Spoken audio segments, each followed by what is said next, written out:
Stephanie is not with us today. She is at a senior conference, so we will miss her. But we have attorney Raymond Chandler with us today from Polaris Law Group, and we're excited to have him with us.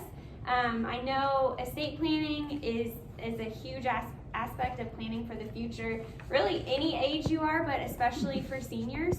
And I know our audience can be a broad spectrum of you have an estate plan and it's updated and it's ready to go, to you have one but you haven't updated it in a while, to you really need to get one done. So wherever you are at on that spectrum, I know you'll enjoy hearing Raymond speak today and hope you'll take away some helpful information. So Raymond? Thank you so much. Here to kind of just talk about estate planning and things of that nature and what that actually means. So first, what is an estate plan? What do we even mean by that? A lot of times people will define an estate plan as basically just a pile of documents their attorney gave them. Now, I went in and said I needed an estate plan and I walked out with a pile of documents and I think I'm okay. What we really want to say is your estate plan should be your instruction manual. It should be your instruction manual to your family, to your finances, to you, in terms of all the stages of your life. And make sure that it's all covered all throughout and written down. So instructions in your head don't count. They have to actually be written down and make sure that your family knows. So who am I? Raymond Chandler. I'm an attorney at Polaris Law Group, our estate planning law firm out in by Sam's Club here. We are two attorneys, myself and my partner, Scott Stork. We are members of the National Network of Estate Planning Attorneys, an organization of estate planning attorneys across the country that help us help educate us. We help educate them. I teach one of the educational classes for that group. Stick around. We've got people all over the country that we can work with. We're also members of Elder Council to do some of the elder law side of things. So that's who we are. Been an attorney for over 15 years and stopped counting after that. So I'm not sure exactly how many years anymore, but that's where I am now. So the first thing we want to talk about, what if we don't have a plan? What if we have a bad plan? What are we trying to avoid? What are the issues that an estate plan can solve? Of course, the first one is probate court. So probate court at death. Everybody wants to avoid that.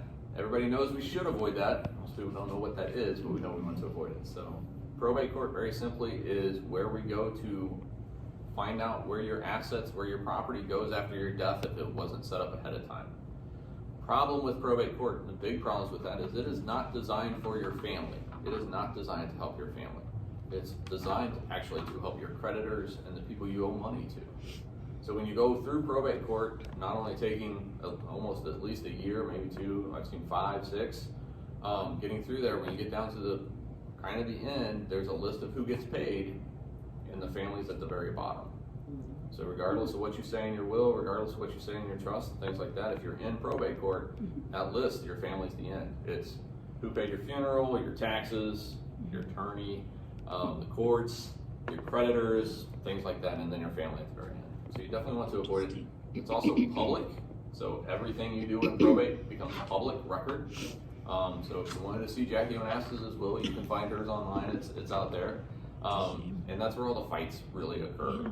Is when you're in court, you're fighting, and it's something that needs to be avoided. That's at death. There's also a way to end up in probate court while you're alive. So if you're alive and disabled and you don't have somebody set up in your estate plan to take care of you, you can end up in probate court while you're alive for a guardianship conservatorship. And that is still probate court, still got the same problems, still expensive, still long, still a pain, so we still want to avoid it. So you want to avoid probate court at all times of your life. And one of the other problems with that is if you don't have your estate plan, those decisions that you need made will going to be left up to the courts or the government or somebody else. And so if you don't have a will right now, the state of Missouri has written it for you. And it does not do what you want it to do. It does what they want it to do. If you don't have your account set up and things like that, there are government regulations that will tell you what happens to it. There's all sorts of other people making decisions for you if you don't have your estate plan set up.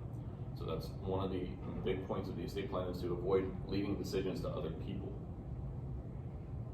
And then the big one is family fights. The worst thing we see in our world is families breaking apart and being destroyed because the estate plan wasn't set up. It's why I'm an estate planner now, because my family got broken up because of the estate plan not working, and kind of opened my eyes to this. Without proper instructions, without things being properly set up, without a real good roadmap, families can start fighting. And it's not about the money. So the fights we see, it's not about the money. It's not, well, because we hear it all the time, well, my family will fight, I don't have anything. That has nothing to do with it. The fights we see, the money is the scorecard. So it's missed expectations, old hurts. I thought I was going to be in charge. Why are you in charge? I thought we were going to do this. Why are you doing that? And then the fights occur, and then it's, well, how do we keep score? We'll keep score with the stuff. We've seen 2-year-long lawsuits over motorcycle parts that you could go down to Napa and O'Reilly's and buy new ones, but it had nothing to do with the motorcycle parts. It had to do with being hurt and offended and fighting with brothers. So we want to avoid those. And the worst part is just, if you leave without an estate plan, you're leaving your family with no instructions. What are they supposed to do? What would you like them to do? How do you want to be treated during disability? How do you want to be treated if you go into a nursing home? Where do you want your stuff to go? How do you want your stuff to go when you pass away? All those are the instructions that you leave behind with your estate plan to make sure your family understands. Like I said, as long as your family has the instructions and it's written out and you've talked to them about it, you can avoid a lot of those family fights, a lot of those misses, a lot of those missed opportunities to make it work the way you want it to work. So what we want to cover is actually your 4 stages of your estate, the 4 kind of stages of your life overall. And so stage 1 is going to be alive and well, which hopefully you all are right now and stay there for a long time. Disability planning, and disability, a lot of times we're worried about a mental disability, not a physical disability. Death settlement, so when someone passes away and the estate has to be settled, and then protecting the inheritance beyond that. And that's that 4th stage. It's very vitally important to myself as an estate planning attorney, and one that most all families miss. So let's go through those stages a little bit. First is alive and well. What are we doing while we're alive and well? We want to first maintain control of our property. So we want to make sure we have a plan that leaves us in control, because we should still be in control while we're alive and well. You'll see a lot of planning out there. One bank in particular has a commercial that my wife tells me to stop yelling at. When you're adding other people to your estate as owners of your bank account, as owners of your house, so well, I'll just make them another owner of my bank account. That way, in case something happens to me, they'll be able to help me. You've just lost control. You've given control over to somebody else. So we want to make sure we plan in a way that doesn't do that. We want to make sure you have the keys to your treasure chest. So we talk about your estate plan as your treasure chest. Also, this is the stage to plan.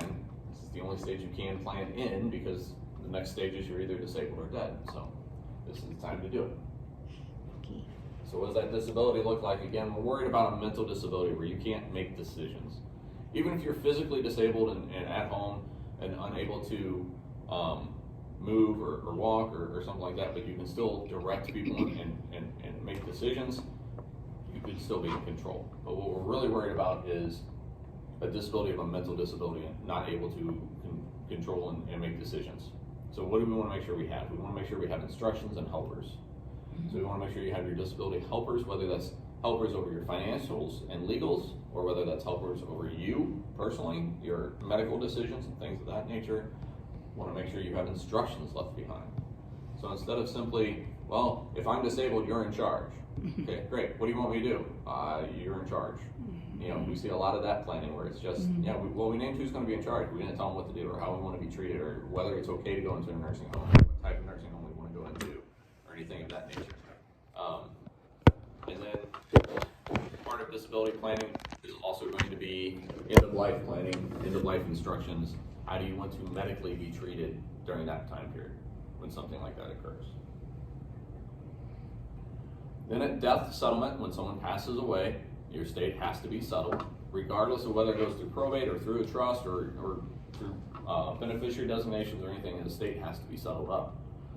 So we want to make sure that you have professional help there for your family, that they know who to turn to, how to go there, and make as smooth of a transition as possible. I'll never say it's a smooth transition, because it's never smooth, but as smoother than normal is what we try to achieve. Try to make it as smooth as possible. There's always some hiccup, and of course it doesn't happen in 2 days, so it's not as smooth as most people want it to be. But with better instructions, with better setup, being ahead of the game, you're going to be able to make that transition much smoother and much better there.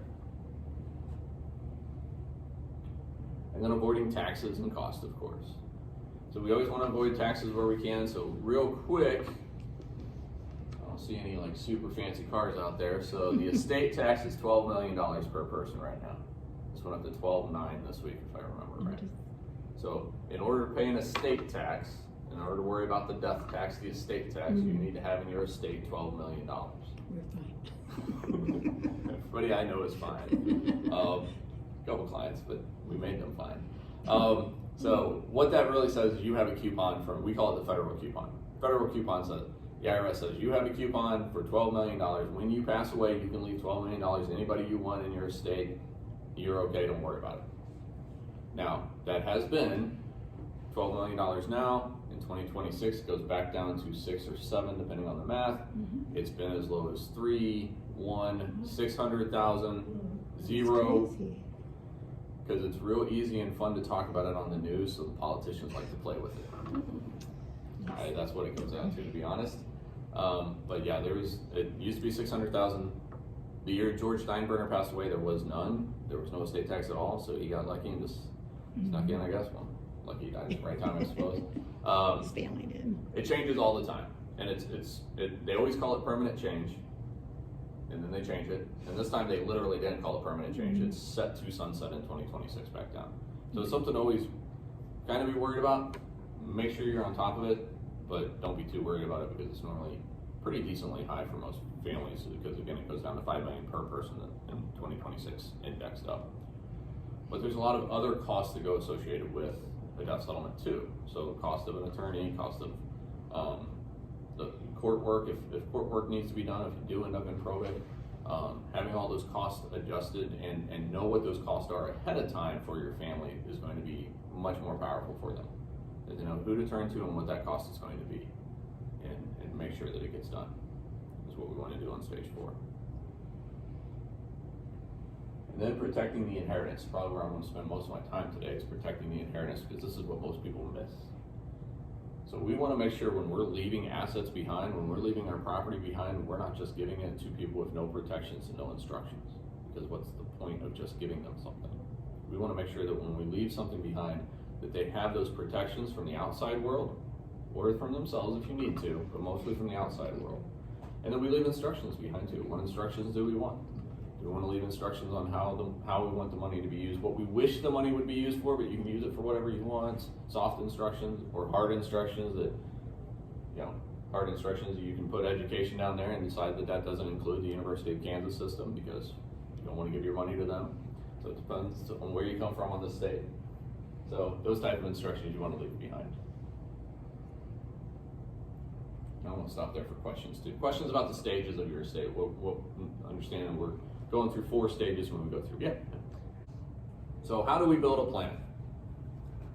What are we actually talking about estate plan? So it's a funny thing, we've been here almost 20 minutes. I haven't talked about any documents yet, and you'll see why in a minute. But what are we talking about? We're talking about kind of the big 4 documents is what we talk about. Last will and testament, and power of attorney for financial matters, power of attorney for healthcare matters, and a revocable living trust. Those are kind of the big 4 documents that we use, the 4 pieces. So last will and testament, you'll see our little circles as to what stage they apply to. The last will and testament only applies to death settlement. It's the only time it works because your will does not go into effect until you die. So it has no effect whatsoever until that point. It also has no effect until the probate court approves it.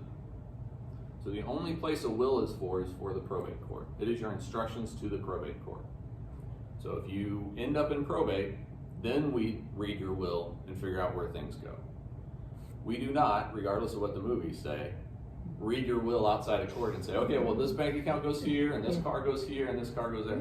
It doesn't work except in the probate court. So if you're relying on a will only as your estate plan, you've just given your family a ticket to probate court. So you can take that will and it says, well, my daughter gets everything I own. Okay, go to the bank and say, well, dad passed away, I've got a will that says I get everything. Okay, go to court. Because we have to go to court, get the judge to say, yes, that's the correct will, yes, that's everything correct. Okay, now go to the bank with the probate papers and say, now I get everything. Yes. except now I gotta go back to probate and pay all my creditors and pay everybody off first. So a will is very important to have in case, so all of estate planning is just what if, in case. So the good way we see this is in case you win the lottery and die of excitement, we don't have enough time to move it where we need it to go, so we're going to end up in probate court, so you want to make sure you have your instructions left behind. If you, now the sad side, and in this one we see, unfortunately we actually see this one, you get killed in a car accident, you get killed by something, and we need to file a lawsuit on your behalf, the probate court's going to be the one where we open up that lawsuit through, and then go through your will to pay out that lawsuit proceeds. So it's a very important document. So even though it doesn't work out the way anybody thinks it works, it does not avoid probate. It's still something you want to have and make sure that you have it in there. It can also help save your family some time and money and hassle with the will because again, you have instructions left behind. No judge, I don't want them to have to pay bond. No, I don't want them to be supervised. Can you just let them take care of everything as I wish? And your will be able to do that and make it a little smoother in probate court for your family. Next one we have is a power of attorney for legal and financial matters. So what a power of attorney is something that you can use while you're alive and well or while you're disabled to name someone else to manage your affairs, to step into your shoes, to do almost anything that you could do. So powers of attorney are naming someone and giving them powers to take over. Unfortunately, they don't come with instructions, but they come with powers to take over your financial and legal world. So be able to open a bank account, pay your bills, pay your taxes, file your taxes, sell your house, change your beneficiary designations if you want them to, file lawsuits on your behalf, file bankruptcy on your behalf, all sorts of things. Basically someone to step fully into your shoes. Now with powers of attorney, there's a couple different ways that attorneys do those. One is called a springing power that says this doesn't go into effect until you're disabled, which means unfortunately it doesn't go into effect until you're declared disabled.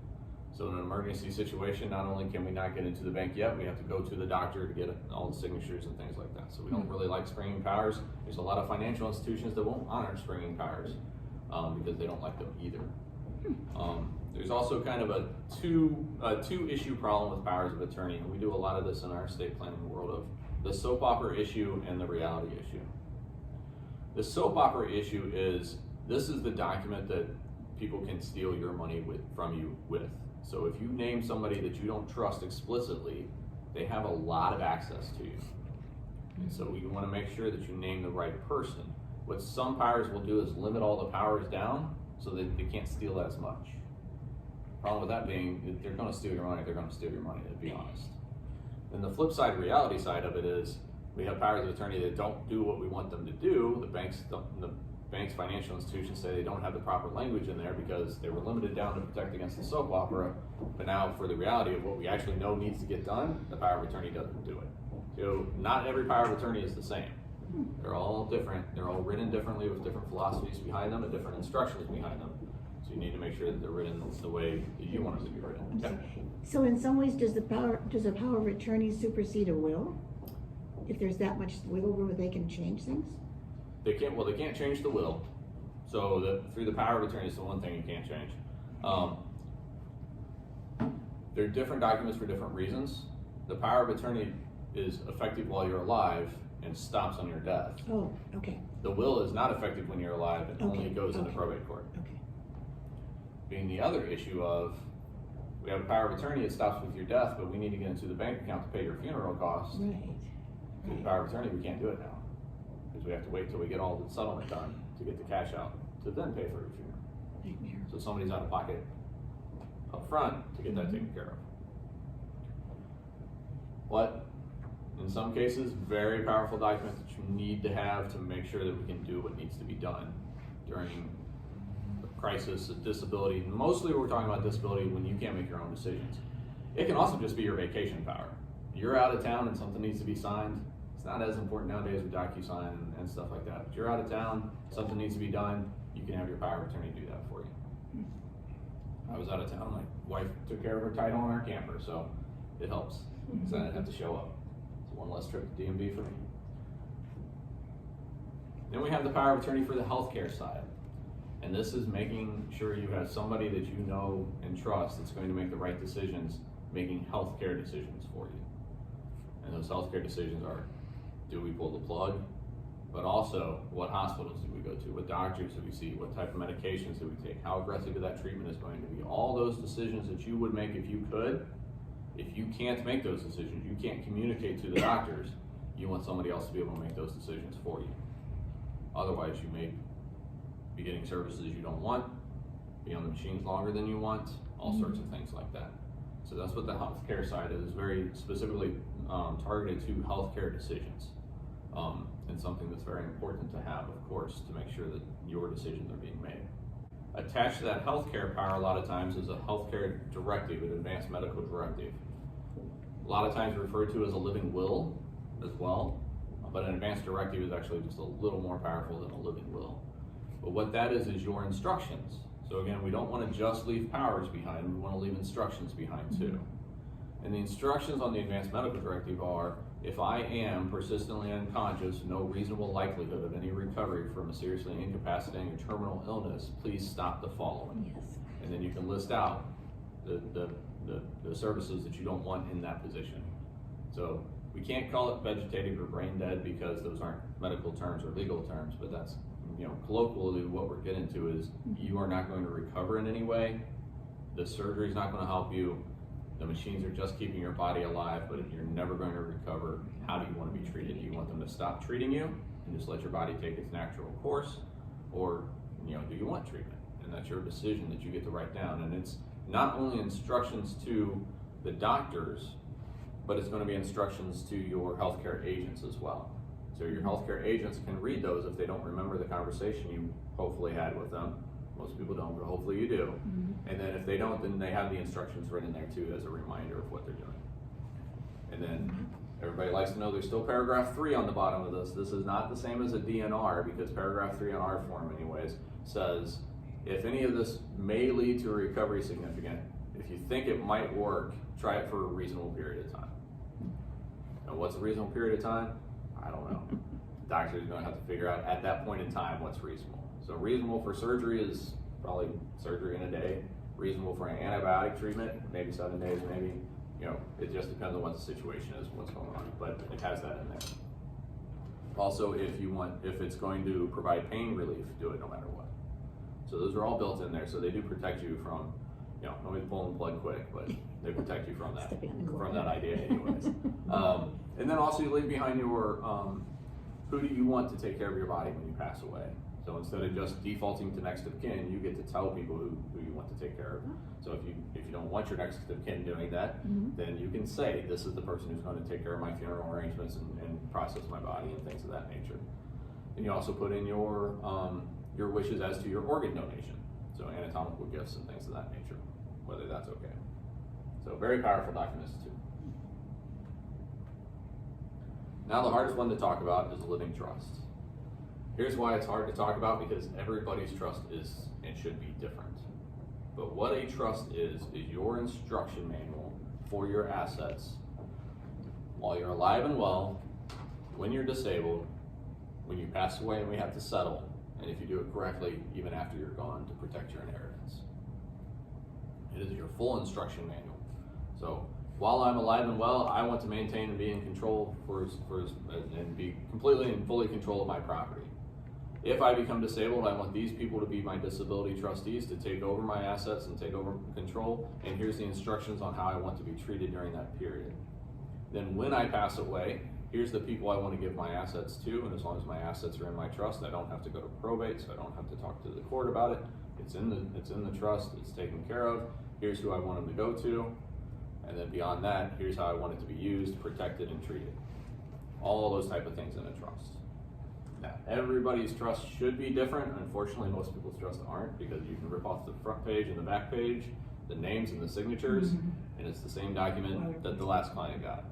So you want to make sure when you're designing a trust that it is your trust specific to your instructions and your ideas. The other thing is on the laws, the trust laws change much more rapidly than any other laws. So if you have an older trust, or if it's an older form that somebody's using, it's not going to be kept up. But what we really use a trust for is to be your entire instruction manual, to be able to cover almost everything that can go into the trust, and make sure that everybody knows your wishes, everybody knows the who's and the whys and the hows and things like that. But they should be very specifically tailored to you.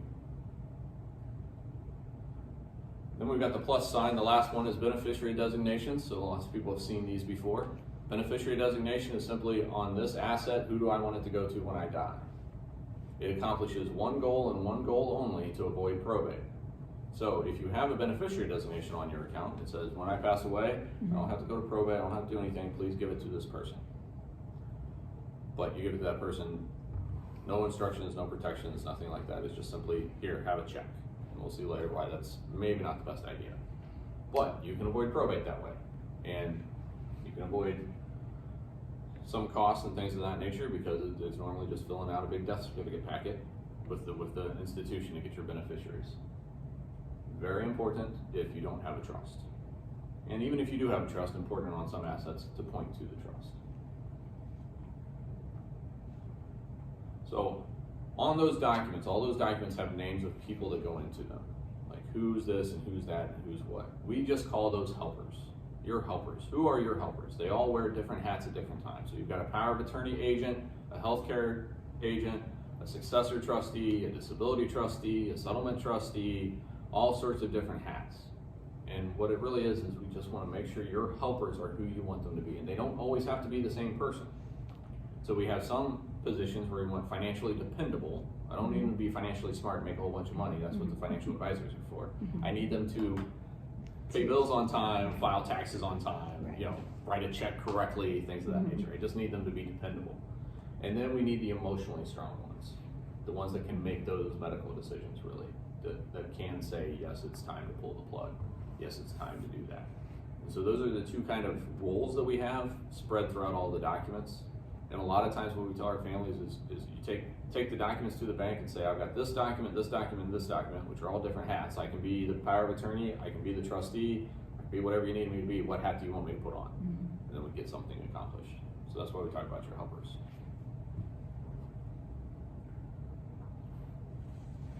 All right. Now forget everything I just said about the documents. Don't think about the documents. The documents are our tools.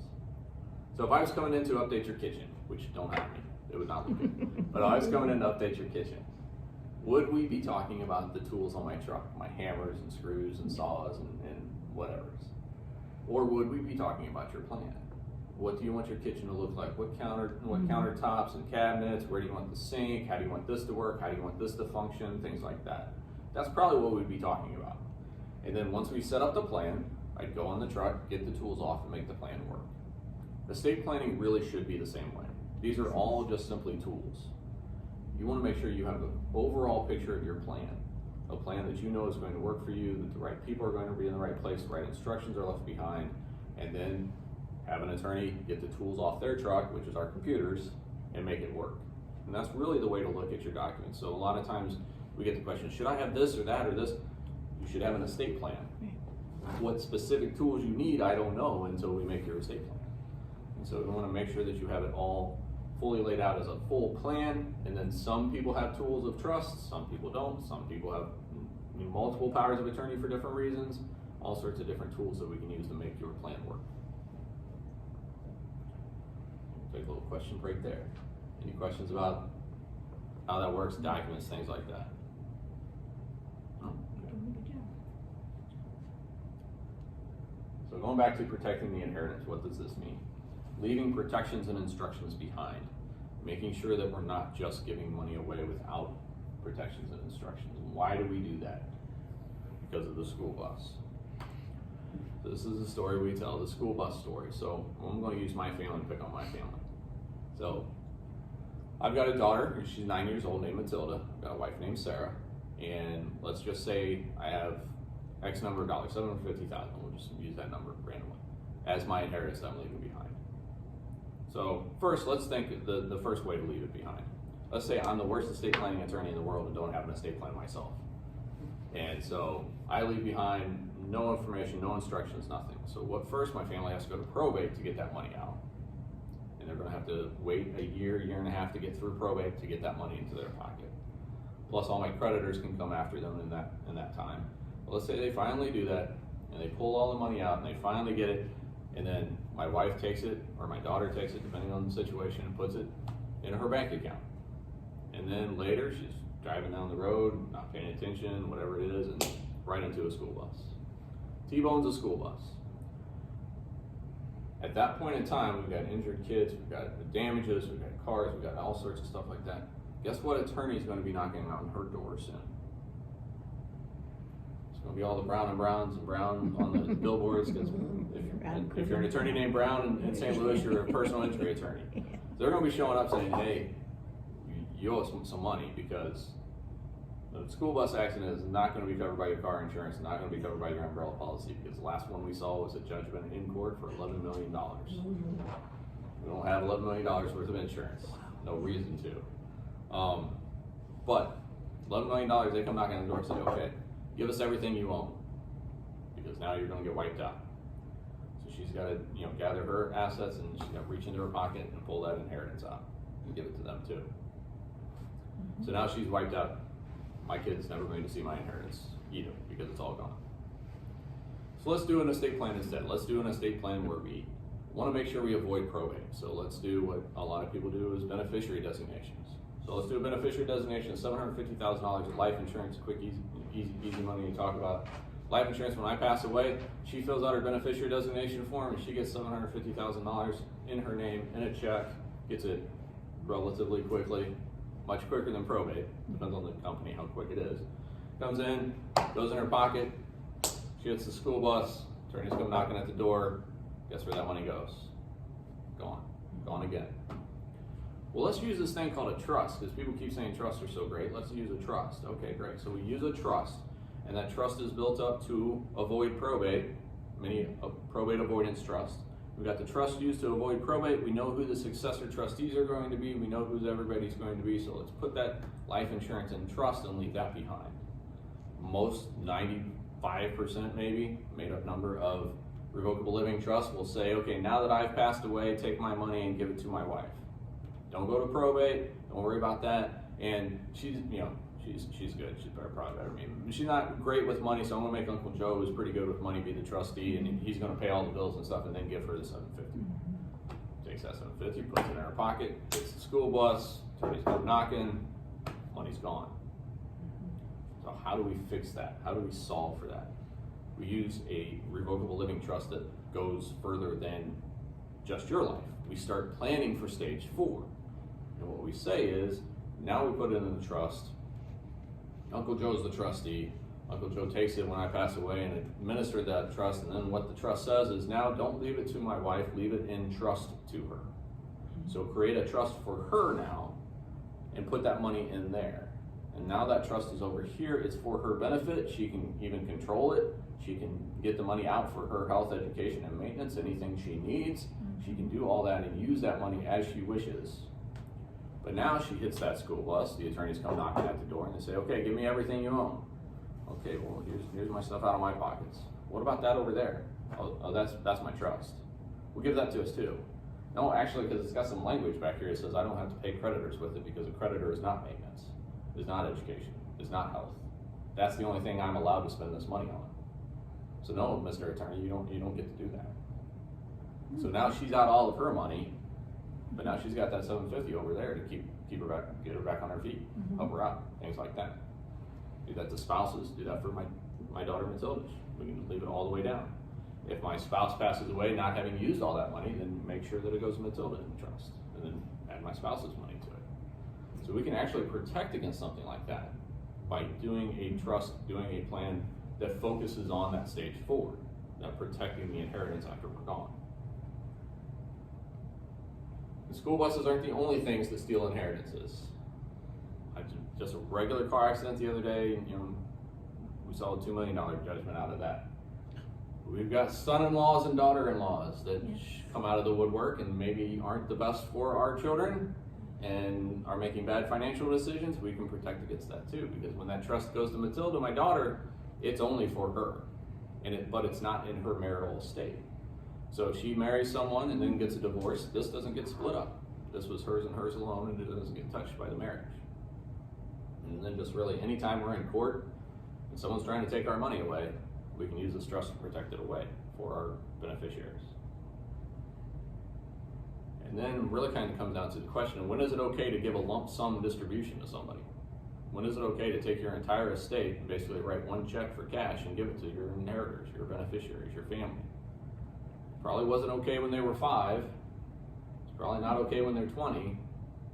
Why should it be okay at 30, 40, 50, 60? So we'll see a lot of trusts that say, you know, we'll keep it in trust until the kid's 25, and then you know, they can do what they want with it. Well, if they can do what they want with it in the trust, why are we taking all the protections away by giving it away out of the trust? So if it's never okay to give that lump sum, then we want to make sure that we put it in trust for our inheritors and make sure that we leave it behind the right way. Questions about that? About how we can protect our families? No? Maybe? Well, I just have one question. Okay, so you're saying that you designate the trust for certain things. So let's just say the school bus issue, Mm-hmm. that is protected with the trust, Mm-hmm. but your wife would give away basically everything else she had because she's been sued. Her own personal items, for- right. Right, so how does she access money? So from the whenever you trust? have a trust, you have kind of 3 positions. You have trust maker, whoever wrote it up. Mhm. You have trustee, who's in charge of it. And you have beneficiary, who receives funds. So big picture, beneficiary tells the trustee they need funds. Trustee pays out to the beneficiary, pays for the beneficiary one way or the other.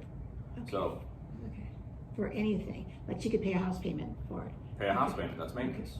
Oh, maintenance, I didn't hear Yeah. the first Oh, one you sorry. said. Maintenance, you said maintenance, health, and education. Yeah, health, education, and maintenance. So Okay. health is health, anything. Right, So if right. she gets hit by the school bus and she needs she Right. is wheelchair bound, we gotta lower all the cabinets, widen all the doors, get a ramp, get a van, get all that, Okay. that's part of that. Education is any accredited class, anywhere you want it to be. And then maintenance is maintaining your lifestyle. Okay, So yeah, paying the mortgage. So now she's wiped out, but she needs Right. to pay the mortgage, she Right. needs to buy a new The car, big she needs things. food, Yeah, she right. needs, yeah. Okay. Or Okay. everything's going okay, but she wants to take a nice vacation and take that money out to go on vacation, that's okay too. Because that was a lifestyle that, you know, you have that ability to go on vacation now and the ability to go so on it vacation really then. is protecting that money. It really is just protecting it. Yeah. Okay. We can even get to the point in a lot of plans where the trustee and the beneficiary are the same person. So my wife can be, because my wife could be is financially dependable, she can be the trustee and the beneficiary. So she's asking herself for the money anyways. And she's probably gonna say yes. She's probably gonna say yes. If she says no, we're gonna figure out the disability planning and see if that works. Okay. So a lot of times you can make your trustee the same person. Okay, that's interesting. It just depends on, are they qualified as a trustee, period, and then, Okay. and then we can make them the same person. In Missouri, some states you can't, but in Missouri you can. Interesting. Yep.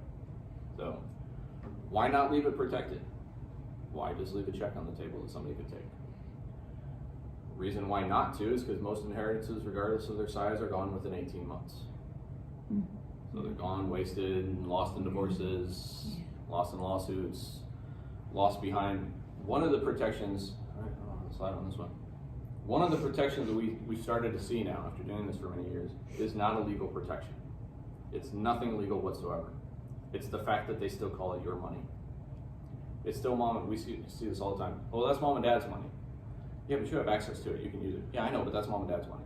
Okay, what's going on? I literally had a client come in a month ago. Hey, what's going on? How's life going? Oh, good. I'm just disappointed we didn't go on vacation. Why didn't you go on vacation? I'm like, well, we just didn't have the money. The hot water heater went out and we had to replace that, and then this happened, so we used up all our vacation fund there. So okay, but still, like, why did you not go on vacation? Well, we just didn't have the money. What about dad's money? Dad's trust. Oh, well, that's dad's trust. We weren't going to use that. Well, dad has $1.2 million in his trust that's left for you And to he's use gone. as He's you wish. passed He's away. gone. This is Okay. his trust that he left behind. Okay. Where did you want to go that was so expensive? Oh, we're just going to go to Branson for the week. Oh my gosh, take the money. It's a lot to spend a Yeah, brand. but they get that mentality of that's mom and dad's money. We don't waste mom and dad. We don't spend mom and dad's money. It was there to save. Let's read the trust again. Remember, it says for your health, education, and maintenance, and it literally says you Yeah. can spend it on what you want. We just want to protect it from the outside world. So maintenance is a pretty broad category. Maintenance is a huge broad category. Okay, interesting. If you see other trusts, sometimes you'll see health, education, maintenance, and support.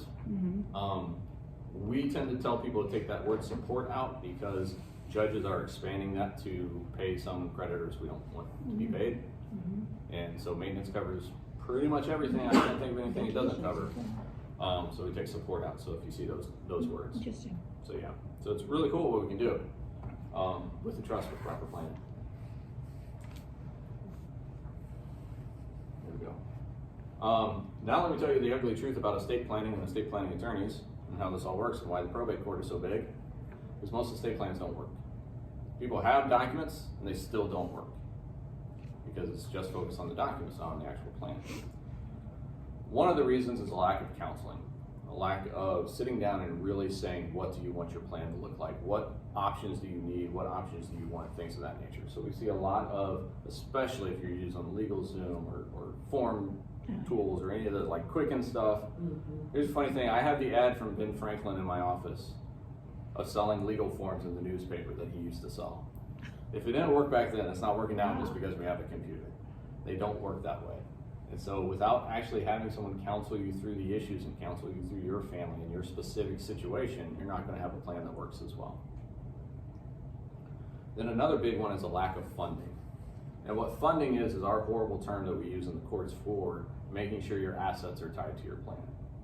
So what that looks like is if you have a trust, if you have a will, if you have a power of attorney, you have all these assets, if they don't talk to your documents too, then those documents don't control, especially with a trust. So we'll see a lot of times, unfortunately, where someone wrote a trust and they had it written, and it was actually a pretty well written trust, and then kids come in and say, okay, mom and dad had a trust, we don't have to go to probate, right? Well, what did they own? Well, they own this house in their own name. They own this life insurance policy with no beneficiary. They own this bank account in their own names. They own all this property in their own names. They never actually put it into the trust. They never actually titled it to the trust or beneficiaried it to the trust or anything like that. So yeah, we'll use the trust after we go through probate to then pour it into the trust. And so we didn't, the one easy goal to solve, avoiding probate, didn't even get solved there. So you need to make sure your assets are tied in. Then there's a lack of maintenance. Most estate plans that we see are 19 years old. That is too old for an estate plan. Things change. We see a lot of guardians for the kids that are now 35 and they left out the third kid anyways because the estate plan was so old.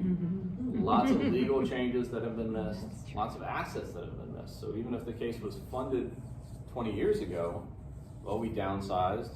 We used a great company to downsize and help us through that. We downsized into a condo, we bought a different car, we switched accounts, we switched investors, we did. And so everything we funded 20 years ago, it's not there anymore, we don't even own it. And now all these assets aren't even funded. And the laws change, life changes, learning changes, all those type of things go into that program to make sure that your estate plan is up to date. And a lack of settlement support. Does your family know where to go?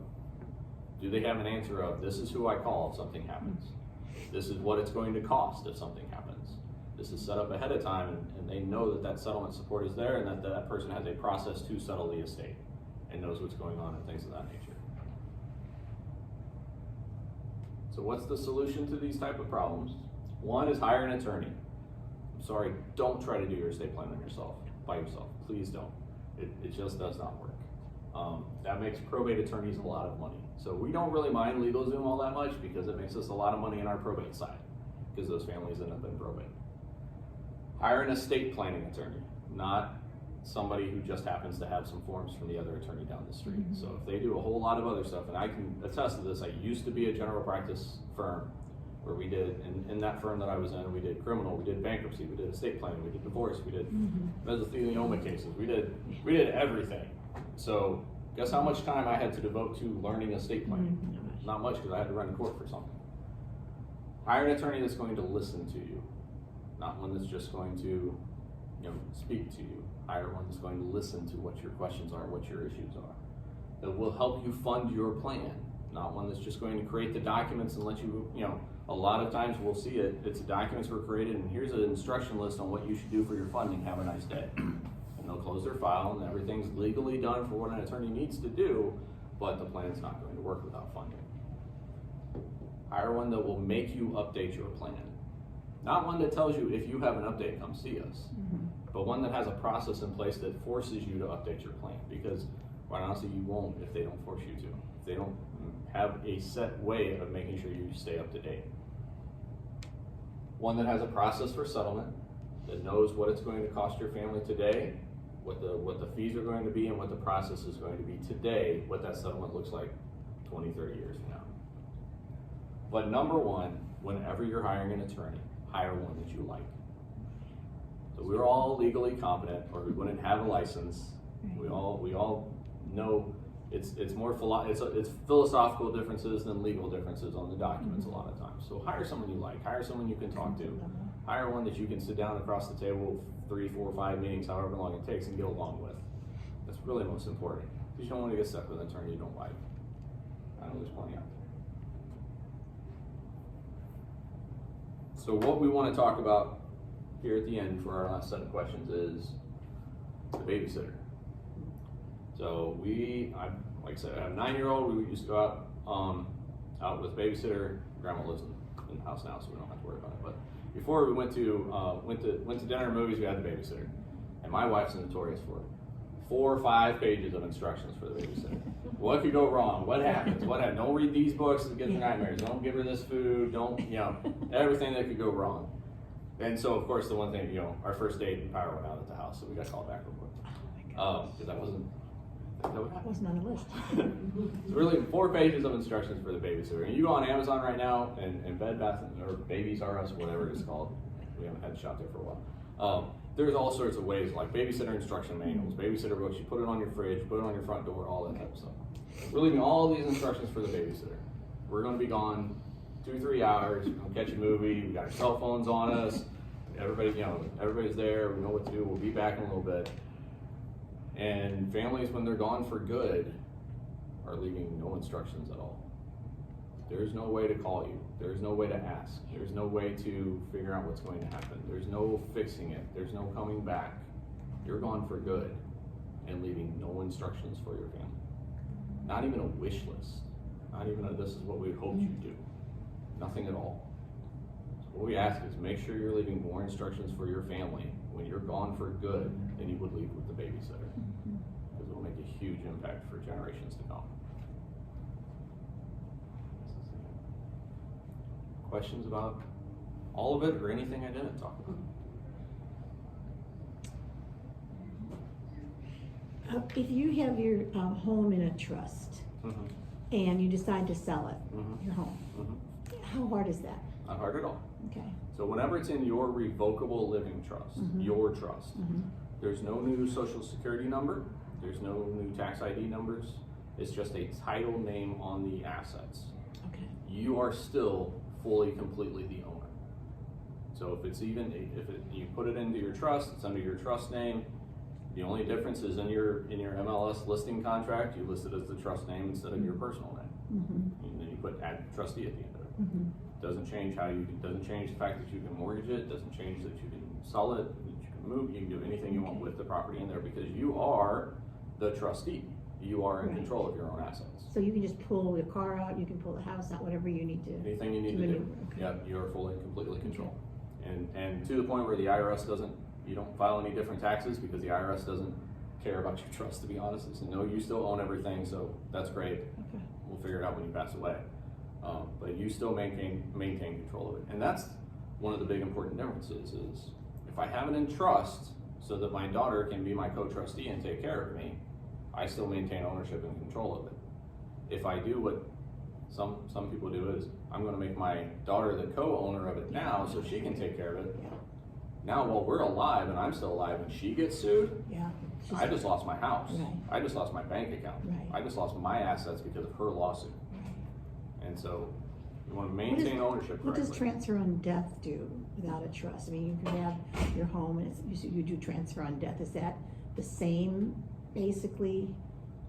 So that will avoid probate, but that's it. That will avoid probate. It's here's the house in your pocket. Okay. Yeah. So the lawsuits, the creditors, the issues like that are not solved in any way by that. It's another form of a beneficiary designation. Okay. So beneficiary designations are pay on death, transfer on death, beneficiary deed on property, and then whatever the company wants to call it other than beneficiary designation, they all have different terms. And you do all that too? Yeah, we do, we help with all that.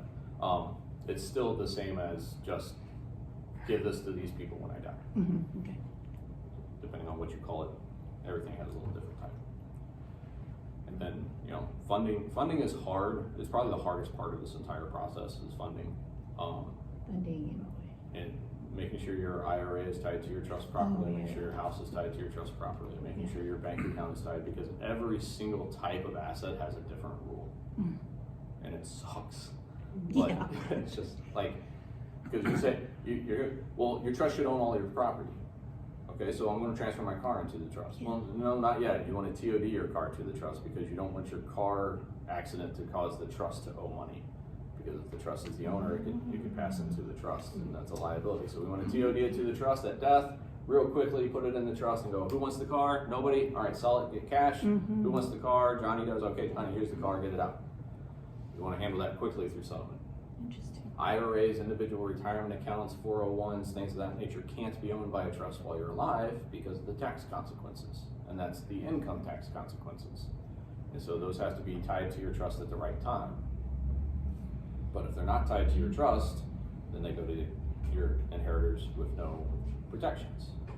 So it's really account by account, company by company, piece by piece, how it truly Shouldn't is be this funded. complicated, but. So yeah, and that's why we see a ton of families come in and say, we didn't do the funding because it was too complicated. Mhm. It's just hard.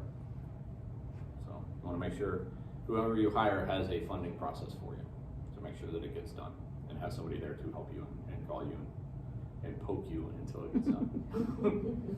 Protect you. Yep, make sure it's done. So in order to get your assets into your trust, you have to take each one individually, Yeah, step by step. step by step. You just don't buy a new car and put it in your trust. Right. Yeah. So, and it's like, if you buy a new house, buy it in the name of the trust. If you buy a new car, TOD it to your trust. If you get a new account, spouse then trust, sometimes trust then spouse. It really is, it's piece by piece by piece. It's really the way funding works. There's big generic information, but it also is your trust set up to be able to handle an IRA? Some are, some aren't. Is your trust set up to be able to own a home properly? Some are, some aren't. If you're just trying to avoid probate, maybe that trust isn't worth funding, to be honest. So we don't, in our office, we don't do probate avoidance trusts, because if that's all we're going to do, I can do it another way. Save you money and save you time. Not get protections, not get instructions, and lots of other things. So for very, very small estates, we don't even do trust, because there's no point. Or if you just adamantly don't want one, then I'll talk to you more and more and more, and if you still adamantly don't want one, then we can set it up another way. So, and again, it goes back to your goals. What are your goals? Is my goal, I just want to avoid probate, I don't care about anything beyond that. Okay, we'll do it this way. I want to avoid probate and leave instructions behind and protections behind and things, then we'll do it this way. I want to avoid probate, I want to leave protections behind it, and I do not want them to ever spend the money on this. We'll put those instructions in. I want them to go to this type of school and it's education for the grandkids. We'll put this type of instructions in. So it really is, what are your goals? What do you want to accomplish? That's what your estate plan should do. And then there's special needs trust? Yeah. So Yeah. special needs trust is for someone on government benefits. Mm-hmm. So one of the things you need to, so a special needs trust for government benefits, something like that, it has very specific rules on what can and can't be spent on. Mm-hmm. It's the most, when we have a kind of continuum of protections, it's the most protective trust, because even the trustee can't really make decisions. It's locked in there and can only be spent for what they would need to spend it on. One of the things we see is the missed special needs trust, when we didn't know the child was going to become disabled, and so we left them $100,000. The worst one is when it's not enough. We left them $100,000 in life insurance in their name, even though they were on disabilities and on government benefits. When they got that cash, it kicks them off all their programs. Yeah. So you gotta leave it to them the right way so they don't get kicked off their programs. And some people, sometimes you don't know that. So you don't know that the car accident that killed you disabled your child. So the back of the trust has a whole lot of what ifs built into it and properly written. lots of things. Approximate cost of an estate plan? I'm guessing you don't want to shop around for the cheapest possible option out there. Reassuringly expensive. You get what you pay for. Okay. Wills in town run probably about $2,000 for a couple. You'll see trust from $2,500 to $7,500 depending on what you're trying to do with it. What you don't want is a cost just for the trust, because that means there's no funding, no settlement, no support, no updating in there. Again, you want to find someone that does all of it. But yeah, trust we've seen them from $2,500 to $7,500. Your $1,500, I'll just be honest, your $1,500, $2,000, let's avoid probate trust is a waste of money. Because we can do that for cheaper. Because we don't need a trust just to avoid probate. You get a protective trust, it does more. The costs are higher. Normally at the most you're looking a couple, I think it normally comes out of 0.5% of your estate. So 0.005%. And what percent does probate court take? 5. So probate court is 5%, and a unfunded trust settles probably at 4%. And then it just, depending on how you do things, what type of agreements you have with your attorney, you can adjust those And numbers. that's the court taking that money. We like State. people thinking it's the court taking the money. It's the attorney fees. It's the attorneys taking the money For the probate. for the probate. Yeah, so the fees in probate, there are court fees, there are tax fees, there are fees, but most of the fees are the attorney's fees. Okay. And somehow the attorneys wrote the rules that you can't go to probate without an attorney. Surprise, surprise. Surprise, surprise. Which means there's honestly a lot of estate planning attorneys whose retirement is based on the fact that they know most of their cases are going to end up in probate. Because we wrote wills and we wrote trust, and we know they're not going to fund them, and we know they've probably changed because they're 20 years old and stuff like that, but I put my name on every single document, on every single envelope, and put my cards in every spot, so hopefully when they pass away, the family will call me and we'll do the probate. So, that's how I was approached for someone to sell their practice to me. Oh, you've been an estate planner for how many years? 15, 20 years. Great. So what type of clients, we just got boxes and boxes of old estate plans, and most of them will probably end up in probate, so you'll get that money. I don't like it. So. Other questions? If we were coming to you, and whether we're starting over or starting brand new, what do we need to bring to you up front? So the way we work is that initial meeting is just fill out a questionnaire for us, which is just what are you worried about, and your name and information, and then we'll sit down and start talking from there. Our process is many meetings to make sure we get the right goals, but that first process is just bring your questions, and we'll figure it out from there. And it's almost always, even if you have documents now, it's almost always just start fresh. It's just in the old days, whenever. When we had typewriters, we would do amendments and codicils and stuff like that. It's all just click print, so we just reprint everything. It's much easier. One of the problems we see a lot of times is actually the date on the power of attorney is more important than you think. We have financial institutions rejecting 3, 4, 5-year-old powers of attorney. They're perfectly legal, there's no reason. They don't actually expire, but they'll reject them and say, well, that's really old, we don't know if that's really the right one. And so in our process, we get new dates on powers of attorney every 2 years, but it's one of those where if we're using the power of attorney, it's probably a crisis, it's probably a problem. So do we want to take 2 weeks for them to send it up to their legal team in Pittsburgh and come back and say, no, it's finally approved, when we're trying to get something accomplished? So just keeping fresh dates on your powers of attorney can save your family a lot of hassle. How do these people know that the paperwork you're showing them is your power of attorney? It's the most How do they know recent. it's current? Yeah. That's why they don't like the old ones. You have an attorney that you can call and get certified.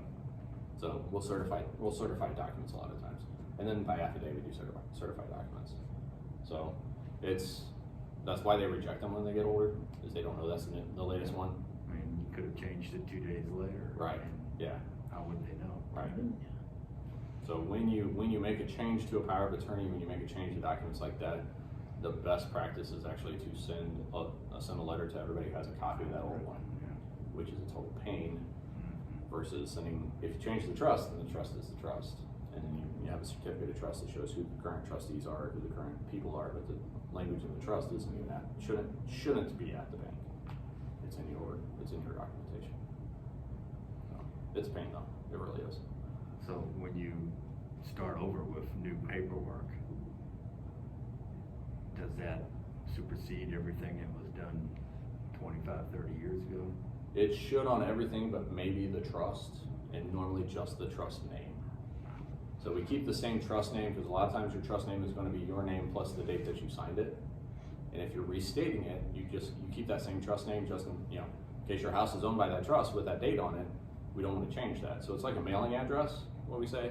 So a mailing address on your house, you can put an addition on your house, you can repaint the house, you can tear it all the way down to the ground and rebuild it. You just keep the same mailing address. Same way with the trust, you can adjust it, amend it, tear it all down and restate the entire thing, keep the same name on it. But all the others, normally the first paragraph in almost every power of attorney is I hereby revoke all previous powers of attorney.